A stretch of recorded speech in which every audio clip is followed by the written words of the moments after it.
In Kinshasa, the world's richer countries are being called out for failing to honour their $100 billion a year promise to tackle climate change. Dozens of ministers and senior delegates are meeting in the Democratic Republic of Congo's capital ahead of the UN's COP27 climate summit in November.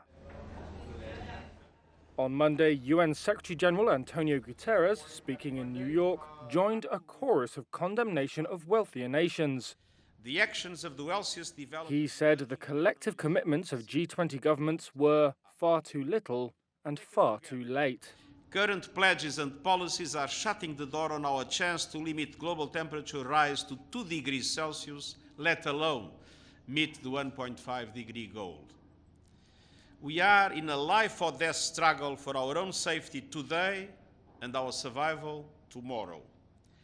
And there is no time for pointing fingers or twiddling thumbs.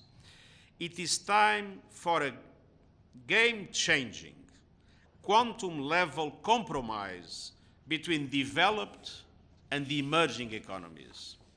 The $100 billion promise made in 2009 has only ever been partially met and is due to expire in 2025. Congo's Environment Minister Yves Bazeba said she was concerned that the failure to fulfill commitments had become a matter of course. In an earlier interview on Saturday, she said richer nations should take responsibility, and that the G20 accounts for 80% of the pollution in the world. Around a dozen activists protested outside the Kinshasa venue. They called on Congolese authorities to cancel plans to drill for oil and gas in its share of the world's second biggest rainforest, and in peatlands that store billions of tons of carbon. Congo, like other African nations, has insisted on its right to develop its economy by exploiting its vast natural resources.